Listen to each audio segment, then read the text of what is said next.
All right, Algebra 2, Section 2.1, starting Chapter 2, objective be able to identify and work with functions. Okay, what is a function? A function is a mathematical rule where an output value depends on some input value. Okay, a lot of times that's written as the output value is either f of x, like if the function at x is a particular given x, what is the function at f of x? Or it's written as y, f of x and y. It depends on some input value, which is usually x. Okay, for example, the distance you drive in a car depends on the time on the distance driving the car depends on the time you travel. So, distance equals rate times time. Okay, so if you're driving, if the rate is constant, like let's say you're driving 60 miles per hour, okay, then the distance you drive is dependent upon how long you drive. So if you drive 1 hour, you drove 60 miles. You drove 2 hours, you drove 60 or 120. So there's the input value is time. The output value is your distance. Okay, very similar basic linear expression. Domain, TQ parser functions. Domain is a set of all input values, which is usually x, okay, and rate is a set of output values, which is y or f of x. They interchangeable. So if they use y or f of x, they're interchangeable. Okay. So it says identify a domain and range. Domain on this would be, I just usually write a D and then colons because I don't really feel like writing domain out each time. Just list all the input values. You got 0, 1, 2, and 4. And then range, I just use a capital R and then colon. And I just put them in, you can put them from order least to greatest, or you can just list them as they are, but if they repeat, you don't have to write it twice. So I would just put 1, 2, and 5. Okay, because 2 appears twice. And just if we put it in numerical order from least to greatest, that's how we would write it. But if you write 5, 2, 1, I'm okay with that too. I'm still going to count right. Okay. Okay, pairing values. In the function, each input domain value can correspond to only one output range value. Okay. They're saying like this is bad because 0 goes to 2 and 3. This would not be a function. Okay. If an input value goes to more than one output value, that is not a function. If the input value only goes to one output value, it is a function. It's okay if 3 and 4 both go to 2. I always use the example of like input value being people and output value being restaurants. Okay. It's okay if person 3 and person 4 go to McDonald's. Okay. But it's impossible for person 0 to go to McDonald's and Taco Bell at the same time. Okay. A person can't be two places at once. Okay. So think of input values as people, think of output values as restaurants. Okay. You can only go to one restaurant at a time. Okay. But more than one people can go to the same restaurant. I always kind of use that example to demonstrate that. Okay, so this one, you always want one input value for one output value. Okay, usually if the input values don't repeat, then you're okay. Okay, so each of these, one input value for each output value, there's only 0, 1, 4, 6. That's going to be a function. Okay, because there's one input value for each output value. Okay, this one, okay, the input values don't repeat. Okay, so it's okay that 6 goes to 2 and 9 goes to 2. It's like person 6, person 9 going to the same restaurant. That's okay. So this would be a function. Okay. Now in this one, you notice that the two input values repeat. That's a dead giveaway. Person 2 is going to one restaurant, and then person 2 is going to a separate restaurant. That's impossible. Can't be two places at once. 2 can only go to one output value, so this would not be a function.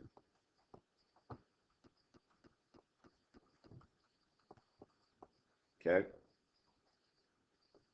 Vertical line test is a quick way to do it when there's a graph. Okay. A relation is a function if and only if no vertical line intersects the graph of the relation at more than one point. So this one only crosses once, so that would be a function. This one crosses twice, so it would not be a function. This would be like if 2 as your input value, 2 goes to 2, and 2 goes to -2. It can't do that. 2 as a person can't go to 2 and -2, which is two different restaurants. It's possible because that would not be a function. Okay, so it all relates together that one input can only have one, or an input can only have one output. Okay, so are the following functions. If you pick anywhere on this one to draw a vertical line, I usually do a vertical line as a dash. I know it's not very straight, but you see the picture that it only crosses once, so this one would be a function. Okay, this one obviously crosses here and crosses here if you draw a vertical line straight through here. So this one would not be a function. Okay, pretty easy to tell by the vertical line test, just you got to remember that for a lot of sections in this unit. Okay, function notation. If it's xy notation, it'll be y equals mx plus b. What form is that? Slope-intercept form. If it's function notation, f of x takes the place of y. So it says the function at x. If the function, the answer at a particular x is going to be equal to mx plus b, your slope times x plus b. Y and f of x are interchangeable. Okay, so it says tell whether the function is linear, then evaluate the function when x is -4. Okay, we're going to evaluate the function regardless, but the main thing on here, if we talked about linear functions, is it has to be x to the first power. Okay, let me go back. This one has x squared. So I know right away, we haven't talked about quadratics, we talked about in algebra 1. If they have x squared in there, what it's going to look like is a U shape. Okay, if it has an x squared, that is not a straight line. So tell whether the function is linear, you would say for this one, not linear. Okay. And then from there, you still want to evaluate when x equals -4, so we just plug it in. So this is the function at -4. That's where we get this. We're just plugging in x for -4 is equal to negative.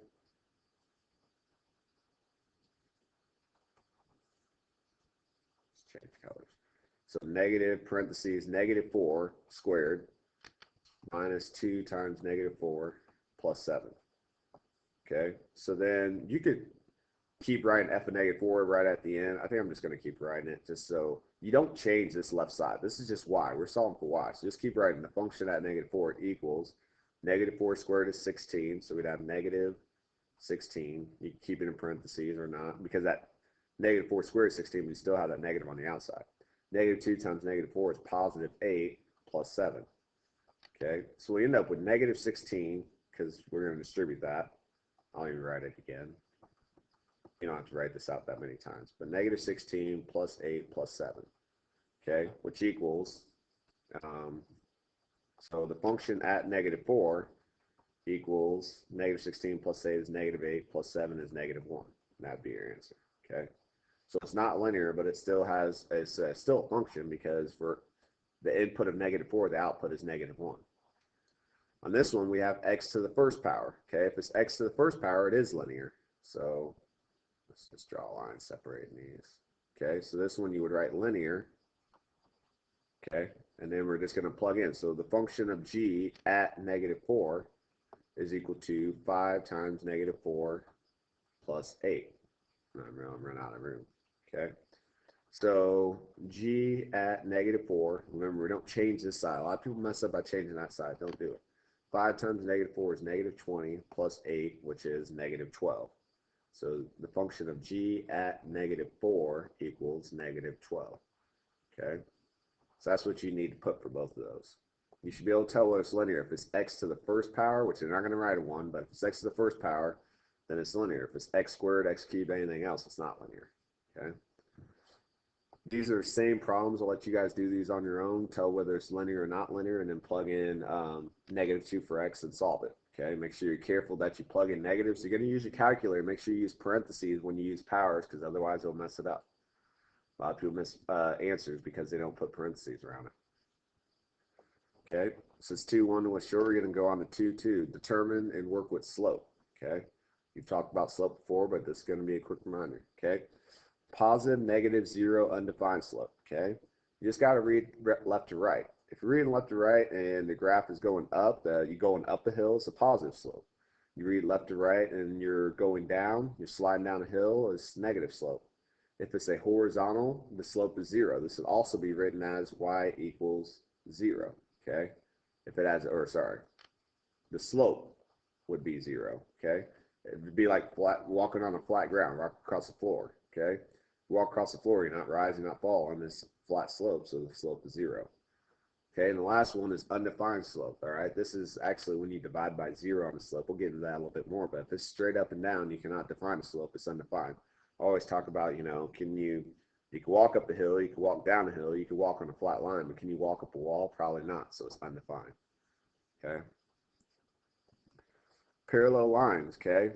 Parallel lines have the same slope. This is important because you always get those problems where they want you to say, well, they give you an equation, they say, well, this line is parallel to and it passes through this point. So you have to identify that the slopes are, identify the first slope, and then if they say it's parallel, the second slope you use is going to be the same exact slope as the first one. If it's perpendicular, then they're always opposite reciprocals, okay? So they have the first slope is the opposite circle. That's why they do negative right there. So if it's positive, it becomes negative. If it's negative, it becomes positive. And they do 1 over the reciprocal. So basically what it means is you're going to flip it upside down, okay? Or if you multiply the two together, they're going to equal -1 if you want to check it that way. So like if I have a slope of 3, the opposite reciprocal will be -1/3 because I make it the opposite, I flip it upside down. If I have a slope of -1/4, the opposite reciprocal will be 4 because I flip it upside down and it went from not negative to positive.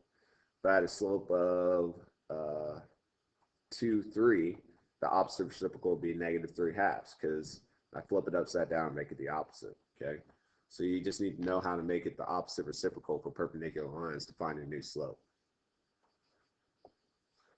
Okay, so it says tell whether the lines are parallel, perpendicular, or neither. Okay, so let's find the slopes of the two lines. Well, if you remember, the slope formula is m equals y2 minus y1. I know it kind of looks like a g, but that should be a y, over x2 minus x1, because y is your rise and x is your run. So we're going to do that for the first one. We got -4 minus 8 over, because that's your y2 and y1, and then I'll even put those on there, y2, y1, x2, x1, over 2 minus -2. -4 minus 8 is -12. 2 minus -2 is +4, which equals -3. So we know the slope for the first one. Okay. Then let's do the slope for the second one. We got y2, which is 2 minus 1, over -2 minus -5. Okay. 2 minus 1 is 1. -2 minus -5, that actually end up being -2 plus 5 because of the double negative, which equals 3. So -3 and 1/3, what's the relationship between those two? Well, those are opposite reciprocals of each other. So for this one, you would put perpendicular.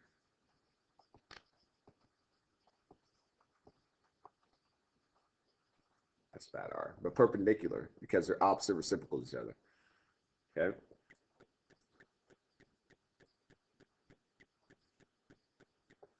All right. I will let you guys solve this on your own. Find the slope of line 1, find the slope of line 2, and then see if they're neither parallel or perpendicular. Okay, this is your assignment out of the book. We have books now, so you should be able to do this out of the book. Okay, section 2.1, page 76, 10 through 12, 16, 17, 21 through 23, 34 through 37. Then section 2.2, page 86, 3 through 13 odd, and 18 through 23 all. If you have questions, bring them to class, and that is it.